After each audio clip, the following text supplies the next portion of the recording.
ତ ସାଙ୍ଗମାନେ ଆଜି ଟିକେ ଭୁବନେଶ୍ୱରରେ ବର୍ଷା ହେଇଥିଲା ତ ମୋର ଇଚ୍ଛା ଥିଲା ଯେ ଇପି କରି ଖାଇବା ପାଇଁ ଯେଉଁଟାକି ମୋ ଫେଭରାଇଟ୍। ତ ଚାଲନ୍ତୁ ବନେଇବା ଯେଉଁଟାକି ମୁଁ ମୋ ନିଜ ଷ୍ଟାଇଲ୍ରେ ବନେଇକି ସଦାବେଳେ କରିକି ଖାଏ ମୋତେ ଭଲ ଲାଗେ ଆପଣମାନଙ୍କୁ ଭଲ ଲାଗେ ନ ଲାଗେ ମୁଁ ଜାଣିନି। ତ ଚାଲନ୍ତୁ ବନେଇବା। ପ୍ରଥମେ ଗୋଟେ ଛୋଟ ପିଆଜକୁ ଆଣିକି ଟିକ୍ ଟିକ୍ କରି କାଟି ଦେଇଥିଲି। ତାପରେ ଗୋଟେ ଛୋଟ ଟମାଟ ଆଉ ତ କିଛି ଭେଜିଟେବଲ୍ସ ମୁଁ ପକେଇବି ନାହିଁ ବର୍ତ୍ତମାନ ମୋ ପାଖରେ। ତାପରେ ଦୁଇଟି କଞ୍ଚା ଲଙ୍କା, ତାପରେ 2-3 କୋଲା ରସୁଣଟା ସବୁବେଳେ ଖାଇଲେ ବି ଆପଣମାନଙ୍କ ଦେହ ପାଇଁ ଭଲ। ତାପରେ ଧନିଆ ପତ୍ର ଟିକେ, ତାପରେ ଗୋଟେ ଆଳୁକୁ ଚୋପା ଟିକ୍ ଟିକ୍ କରି କାଟି ଦେଇଥିଲି। ତ ମୋ ପାଖରେ ବର୍ତ୍ତମାନ ବି କିଛି ଭେଜିଟେବଲ୍ସ ନଥିଲା। ଆଜି ବି ଯେହେତୁ ରାମନବମୀ ତ ମୁଁ ନନଭେଜ୍ ବି ପକାଇ ପାରିଲି ନାହିଁ। ତ ଦେଖିପାରୁଥିବେ ପିଆଜ, ଧନିଆ ପତ୍ର, କଞ୍ଚା ଲଙ୍କା, ରସୁଣ, ଟମାଟୋ, ଆଳୁ ତ ରେଡ଼ି ହେଇଛି। ତାପରେ ଦୁଇଟା ଇପି ବର୍ତ୍ତମାନ କାଟିକି ତାକୁ ଗୋଟେ ଜାଗାକୁ କାଢ଼ି ନେଇଯାଇଥିଲି। ତାପରେ ଏବେ ଗ୍ୟାସ୍ ଅନ୍ କରି କଡ଼େଇରେ ଅଳ୍ପ ଜଷ୍ଟ ଟିକେ ତେଲ ଦେଇଥିଲି।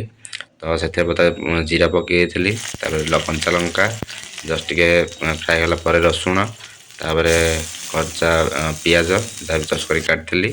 ଜଷ୍ଟ ଟିକେ ଭାଜି ହେଲା ପରେ ତାପରେ କଞ୍ଚା ଟମାଟୋ ତାକୁ ଜଷ୍ଟ ଟିକେ ଏପଟ ସେପଟ କରିବାକୁ ପଡ଼ିବ, ଡ୍ରାଏ କରିବାକୁ ପଡ଼ିବ। ଏଇ ଜାଗାରେ ଆପଣ ଭେଜିଟେବଲ୍ସ ବି ପକାଇ ପାରିଥାନ୍ତି, କିନ୍ତୁ ଯେହେତୁ ମୋ ପାଖରେ ଏବେ ନାହିଁ ତ ଏମିତି ଚଳେଇଦେବା। ଟିକେ ହଳଦୀ ପକାଇ ଜଷ୍ଟ ତାକୁ ଟିକେ ଭାଜିଦେଲି।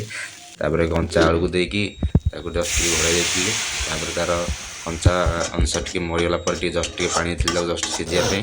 ତାପରେ ପୁଣି ଆଉ ତାକୁ ଘୋଡ଼େଇକି ଟିକେ 1 ମିନିଟ୍ ଖଣ୍ଡେ ଛାଡ଼ି ଦେଇଥିଲି।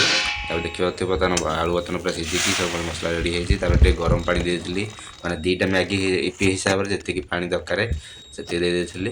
ଦେଲା ପରେ ତା'ର ଇପିର ଯାହା ମସଲା ଥିଲା ମସଲା ପକାଇ ଦେଇଥିଲି। ଫାଇନାଲି ମୋର ପ୍ରସ୍ତୁତ ହେଇଯାଇଛି ଇପି। ଆଉ ଟିକେ ଜଷ୍ଟ ପାଣି ଡ୍ରାଏ କରିକି ମୁଁ ବର୍ତ୍ତମାନ ପ୍ଲେଟ୍କୁ କାଢ଼ି ଦେଇଥିଲି।